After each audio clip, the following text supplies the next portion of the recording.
लिए है, बाकी के लिए कानून नहीं है। आज पूरे प्रदेश के अंदर अगर अल्पसंख्यक मुसलमान या दलित का बेटा एक छोटी सी गलती भी करता है तो योगी जी का बुलडोजर आकर के उसके घर को गिरा देता है। हमारे देश में अदालत है, हमारे देश में कानून है, हमारे देश में संविधान है। क्या हमारे देश का कानून यही कहता है कि इस देश में सारे फैसले इंसाफ के हमारे देश का या हमारे प्रदेश का मुख्यमंत्री या प्रधानमंत्री करेगा? अरे ये इख्तियार 5 साल का होता है। 5 साल बाद यही जनता तुम्हें कुर्सियों से उठा करके नीचे फेंक देगी। लेकिन आपने जो नाइंसाफियां की और जो नाइंसाफी आवाम से आप कर रहे हैं, इसका हिसाब आपको इस दुनिया में और आखिरत में भी देना पड़ेगा। मेरे दोस्तों, मेरे बुजुर्गों, आज हमारे चीफ मिनिस्टर योगी आदित्यनाथ जी निकाय चुनाव में जगह जगह जाकर के कह रहे हैं कि हमने प्रदेश से अपराधियों को खत्म कर दिया, हमने पूरे प्रदेश को अपराध मुक्त कर दिया। मई के महीने में शिमला और कश्मीर वाली जैसी ठंडक उत्तर प्रदेश में है। मुख्यमंत्री जी, हम आपसे पूछना चाहते हैं कि उत्तर प्रदेश के अंदर इलाहाबाद में रात को 10 बजे एक पूर्व एमपी और एक पूर्व एमएलए, दोनों समाजवादी पार्टी के थे, पुलिस कस्टडी में 17 पुलिस वालों की मौजूदगी में जिन कुत्तों ने 18 गोलियां मारी, वो कौन थे? अपराधी थे या मासूम थे या आपके रिश्तेदार थे? अगर अतीक अहमद और अशरफ अपराधी थे तो उन अपराधियों का मुकदमा हमारे देश की न्यायालय में चल रहा था। हमारे देश की अदालत ये तय करेगी कि अपराधी कौन है, कौन नहीं है।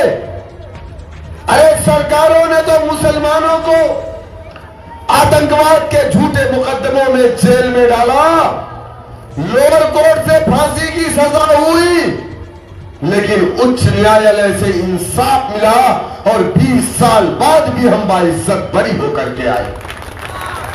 आप कौन होते हैं फैसला करने वाले, या आप कौन होते हैं? हम मुलजिम जब तक है, ये इल्जाम है।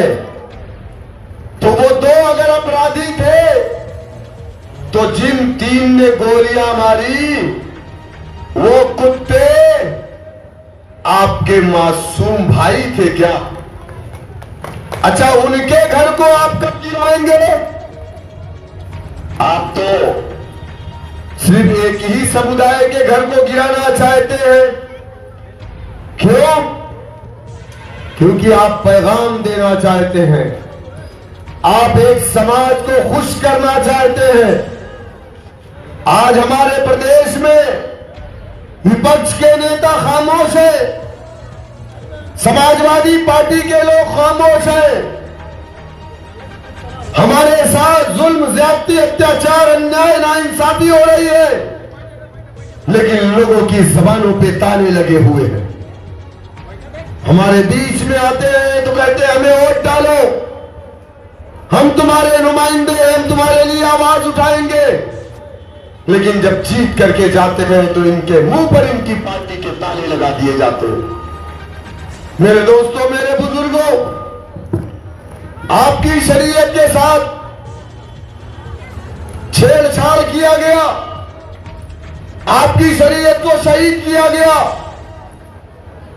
हमारे भारत की संसद में उस भवन के अंदर 543 एमपी थे, जिसमें 23 मुसलमान थे, 23 मुसलमान थे, लेकिन हमारी शरीयत के खिलाफ बिल लाया गया तो 23 में से एक एमपी सिर्फ खड़ा हुआ उस बिल के मुखालिफत में। उसका नाम अखिलेश यादव था क्या? उसका नाम राहुल गांधी था क्या? उसका नाम क्या था? गुड्डू जमाली था क्या? कौन था वो? उसका नाम बैरिस्टर असदुद्दीन ओवैसी साहब था। एक अकेला मर्द मुजाहिद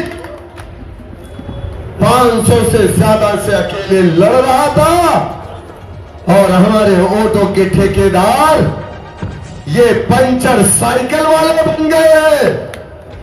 जब इलेक्शन आता है हमारे दरमियान में आते हैं और कहते हैं कि हमें वोट दे दो वरना बीजेपी जीत जाएगी। यही ना? मैं आपसे पूछना चाहता हूं, हम 75 साल से हम बीजेपी को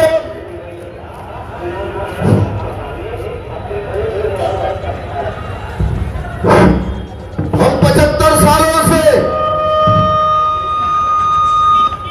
बीजेपी के खिलाफ वोट डालते आ रहे। आजादी के बाद से हमने अपनी कोई पार्टी नहीं बनाई। आजादी के बाद से हमने अपना कोई नेता नहीं बनाया। हमारे बड़ों ने कहा कांग्रेस तुम्हारी पार्टी है, नेहरू तुम्हारा नेता है। हमने लब्बैक कहा। 6 दिसंबर 1992 के बाद मुसलमानों ने कहा नहीं अब बहुत हो गया। हमने 30,000 दंगे बर्दाश्त किए। हमने हमारे लोगों पर पुलिस की गोलियां बर्दाश्त की, लेकिन अब हमारी इबादत गाह तक मामला आ गया। अब हम बर्दाश्त नहीं करेंगे। मुसलमानों ने कांग्रेस का साथ छोड़ा तो उत्तर प्रदेश में आज तक कांग्रेस की हुकूमत नहीं बन पाई। इस मुल्क का इख्तियार सबसे ज्यादा कांग्रेस के हाथों में रहा मरकज में, लेकिन 6 दिसंबर के बाद मुलायम सिंह यादव ने समाजवादी पार्टी का गठन किया। हमारे बड़ों ने कहा एक मर्तबा फिर सेकुलरिज्म के नाम पर हम मुलायम सिंह यादव पर भरोसा करेंगे। हमारे उलमा ने कहा, हमारे दानिश्वरों ने कहा कि मुलायम सिंह हमारे नेता है। हमने मुलायम सिंह को अपना नेता माना। समाजवादी के डंडे और झंडे को अपने कंधों पर रखा, जिंदाबाद के नारे लगाए। लोगों ने कहा ये मुलायम सिंह नहीं मौलाना मुलायम सिंह है। हमने मौलाना मुलायम सिंह जिंदाबाद के नारे लगाए। समाजवादी पार्टी को अपनी पार्टी माना। हमने 1 बार 2 बार 3 बार नहीं, इस प्रदेश की बागडोर समाजवादी पार्टी को 4 मरतबा हमने दी। आप मुझे बताइए कि उत्तर प्रदेश में 7% यादव है।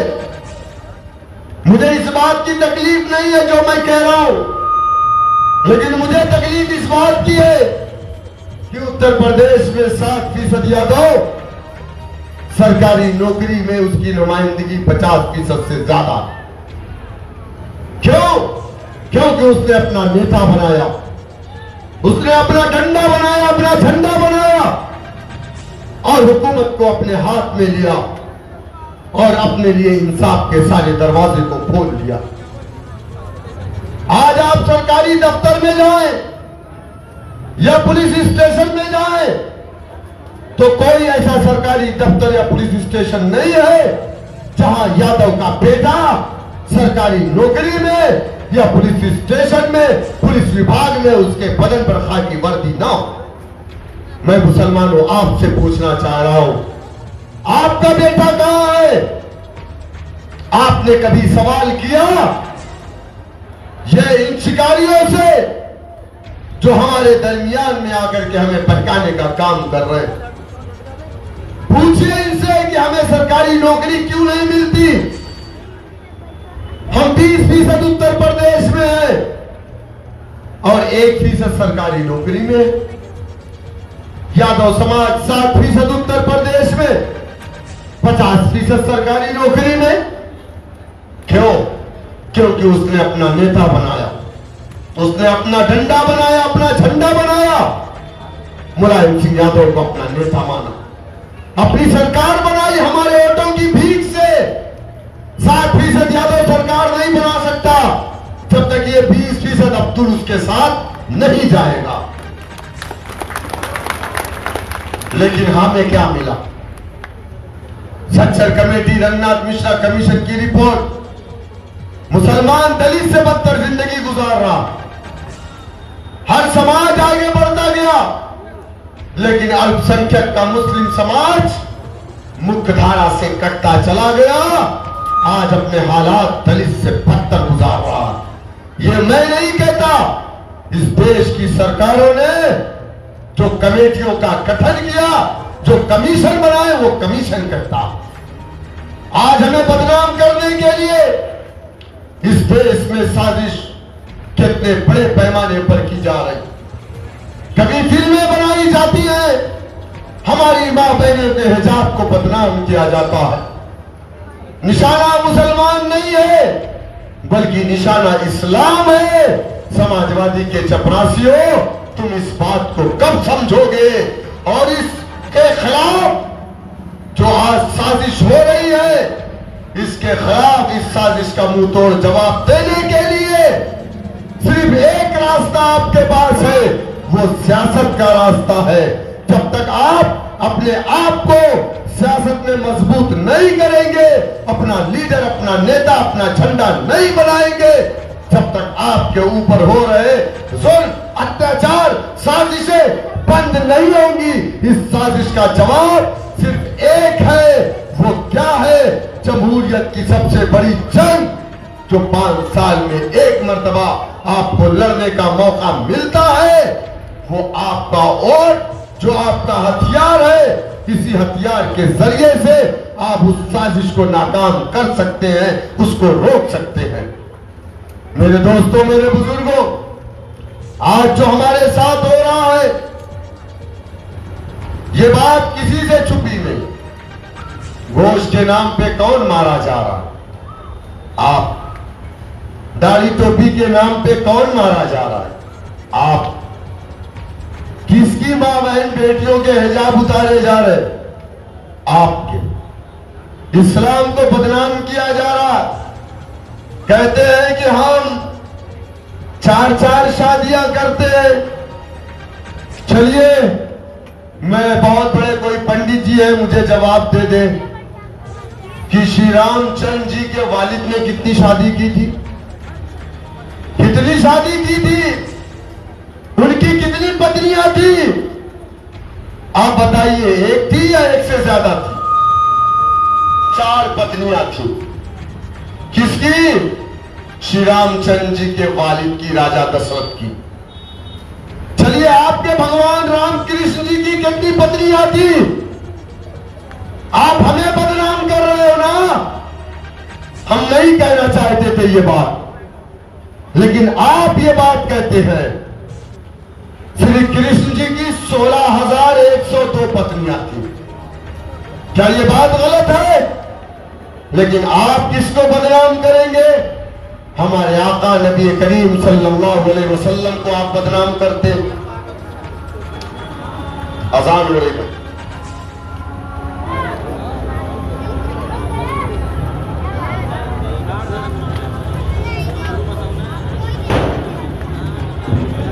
मेरे दोस्तों, मेरे बुजुर्गों, मैं आपसे कह रहा था कि आज इस देश के अंदर, आज इस देश को हिंदू राष्ट्र बनाने की बात हो रही है। बाबा साहेब भीमराव अंबेडकर ने जो संविधान बनाया था, उसमें कहा था कि इस देश का कोई मजहब नहीं है, हमारा देश धर्मनिरपेक्ष है। लेकिन आज इनका एक मध्य प्रदेश का नया बाबा 25-26 साल का लौंडा है धीरेंद्र, उसको भी शास्त्री बना दिया। वो धीरेंद्र शास्त्री कह रहा है कि मैं इस देश को हिंदू राष्ट्र बना करके रहूंगा। तो मैं उनसे ये कहना चाहूंगा बिलरियागंज की सरजमीन से कि हिंदू राष्ट्र बनाने के लिए तुम्हें दलितों और मुसलमानों की लाशों से गुजरना पड़ेगा। हम कभी इस देश को हिंदू राष्ट्र नहीं बनने देंगे। अच्छा, जो लोग इस देश को मुस्लिम राष्ट्र बनाने की बात करते हैं उस पर आप एनएसए लगाते हैं। जो खालिस्तान की बात करता है उस पर आप एनएसए लगाते हैं, और ये हिंदू राष्ट्र की बात करने वालों पर आपको मुकदमा क्यों नहीं करते हैं? क्योंकि वो आपके जोकर हैं, वो आपके भेजे हुए जोकर हैं। प्रधानमंत्री या मुख्यमंत्री इस पर खामोश रहते हैं। मेरे दोस्तों, मेरे बुजुर्गों, अगर आप चाहते हैं कि आपके साथ हो रही नाइंसाफियों का खात्मा हो तो उसके लिए आपको सियासत में हिस्सेदारी लेनी पड़ेगी। आपको अपना सियासी परचम बनाना पड़ेगा, आपको अपना लीडर बनाना पड़ेगा। आप जानते हैं कि इस देश के अंदर दलित समाज पिछड़ा था। दलित समाज की बहन बेटियों की इज्जतें लूट ली जाती थी। पुलिस स्टेशन में दरोगा उनकी एफआईआर नहीं लिखता था। आप जानते हैं कि दलित समाज की बस्तियों में जाने के रास्ते नहीं होते थे। आज से 30 साल पहले उसकी बस्तियों में स्कूल नहीं होते थे, उसके बच्चों को सरकारी नौकरी नहीं मिलती थी, उसके बच्चों को झूठे फर्जी मुकदमे लगा करके जेल में डाला जाता था, लोगों के घरों के जानवर मर जाते थे। तो लोग दलित समाज को फोन करते थे तो वो बेचारा जा करके उनके जानवर को मैदान में ले जा करके उसकी चमड़ी को छीलता था, और उससे जो थोड़ा बहुत पैसे मिलते थे उस पैसे से अपने घर के लिए थोड़ा बहुत अनाज लेकर के जाता था। क्या ये बात सच नहीं है? इनकी जिंदगी का मुकद्दर बन गया था कि सुबह उठ करके अपने घरों की नहीं बल्कि दूसरों के घरों की गंदगी को साफ करते थे। और कब? जबकि हिंदुस्तान की जो पार्लियामेंट है, जो सांसद भवन है, उसमें उनके समाज का 130 एमपी बैठता था। वो एमपी खामोश था, अपने समाज पर हो रहे जुल्म, अत्याचार, नाइंसाफी के खिलाफ नहीं बोलता था। उसके मुंह पे ताले लगे हुए थे। तो बाबा साहेब भीमराव अंबेडकर ने ऐसे लोगों के बारे में कहा कि वो कांग्रेसी एमपी है, उसको नींद आएगी तो जवाई लेगा।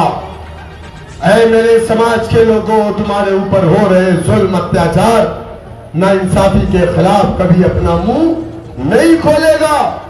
उनके समाज का एक योद्धा जो पंजाब की सरजमीन से निकला, जिनका नाम काशीराम था, मान्यवर काशीराम ने अपने समाज के लोगों में जाकर के कहा, और उनका समाज उत्तर प्रदेश में सिर्फ 11% है,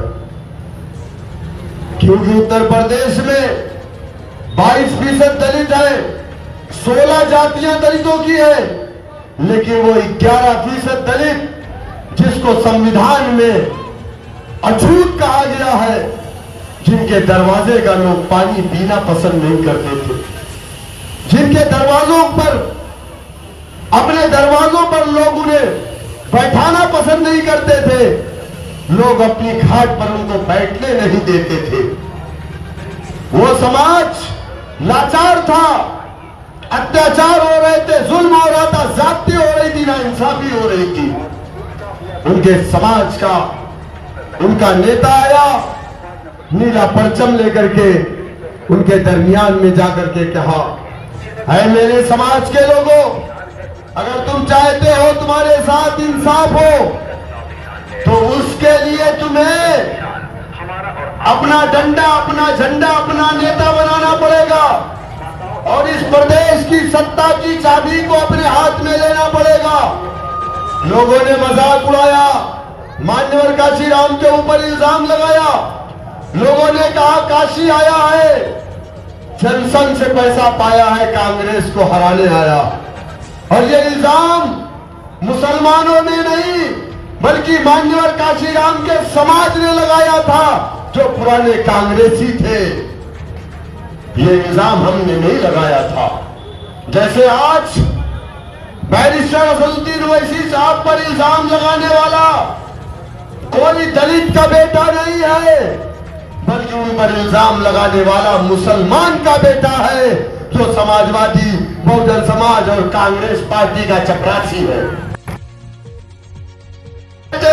हम भी डीजीपी बनना चाहते हैं, उसके लिए हमारे पास सिर्फ एक रास्ता है, वो अपनी पार्टी, अपना डंडा, अपना झंडा, अपना नेता। दुनिया ने देखा, इल्जाम लोगों ने लगाया, लेकिन नौजवान खड़ा हुआ, कहा काशीराम हमारे नेता है। महज 9 सालों के अंदर इस प्रदेश में हमारे दलित भाइयों ने मुत्तहिद होकर के इस देश में, इस प्रदेश के अंदर सत्ता की चाबी अपने कौम की बेटी को दिया कि नहीं दिया। आज हर जगह उनकी नुमाइंदगी है, हर सरकारी दफ्तर में उनका बेटा है, लेकिन आपका बेटा कहां है? जेल की सलाखों में है या तो होटलों में साथी मार रहा है। अगर किसी को लेबर चाहिए तो वो कहता है कि उत्तर प्रदेश या बिहार चले जाओ। जिस उत्तर प्रदेश और बिहार ने इस देश को सबसे ज्यादा प्रधानमंत्री दिए हैं, आज उस प्रदेश का नौजवान सबसे ज्यादा बाहर नौकरी करने के लिए जाता है, होटलों में पोछा और साथी मारता। क्यों? क्योंकि इन तमाम की तमाम सरकारों ने हमारे साथ नाइंसाफी की है। बहरकैफ मेरे दोस्तों, मेरे बुजुर्गों, मैं आपसे यही कहूंगा कि अगर आप चाहते हैं कि आपके साथ इंसाफ हो तो उसके लिए आपको दलित और मुसलमानों को मुत्तहिद होना पड़ेगा, एक प्लेटफॉर्म पर आना पड़ेगा, तब जाकर के इन मनुवादी ताकतों से हम मिलकर के मुकाबला कर पाएंगे। अगर आज मान्यवर काशीराम जी जिंदा होते तो खुदा की कसम मजलिस इत्तेहादुल मुस्लिमीन को उत्तर प्रदेश में आना पड़ता, लेकिन मान्यवर के जाने के बाद जो उनका मिशन था उस मिशन को बहन जी ने बर्बाद कर दिया। इसलिए हमें आना पड़ा, क्योंकि हमारा दलित भी एकदम लाचार हो चुका था, क्योंकि वो पार्टी बड़ों की पार्टी हो गई, पैसे वालों की हो गई। उनके एक नेता घूम करके हमारे कैंडिडेट को पैसा दे करके खरीदने की कोशिश कर रहे हैं। नेताजी, तुम हमारे कैंडिडेट को खरीद तो लोगे, लेकिन तुम हमारी पार्टी को इंशाअल्लाह ताला नहीं खरीद पाओगे। और चुनाव पार्टियां लड़ती है, कैंडिडेट तो चेहरा होता है। चुनाव पार्टी लड़ रही है और 2024 में भी इंशाअल्लाह ताला पार्टी चुनाव लड़ेगी लोकसभा का। तब गुड्डू जमाली साहब, तब आप हमारे पास मत आइएगा कि शौकत तुम ये क्या कर रहे हो, हमने तुम्हें टिकट दिया था, हमने तुम्हारी एक चाय भी नहीं पी थी गुड्डू भाई। आप तो उत्तर प्रदेश के सबसे पैसे वाले कैंडिडेट थे ना। खुदा की कसम, आवेदन का 10,000 रुपया जो होता है वो भी मैंने गुड्डू जमाली से नहीं लिया था। 1 रुपया हराम है, हराम। मैंने उनकी एक चाय भी नहीं पी थी उनके दरवाजे पे जाकर के, अगर पी तो वो मेरे लिए सूअर का गोश्त के बराबर है।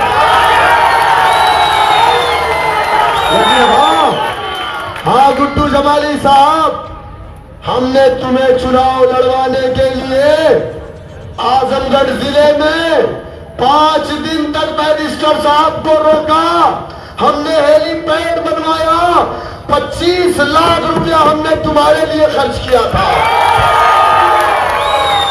मेरे दोस्तों, मेरे बुजुर्गों, आने वाली 11 तारीख को यही जज्बे, इसी जोश के साथ आप याद करिएगा, 4 साल हो गया, उसामा जेल में है, उसे भी बाहर निकालना है।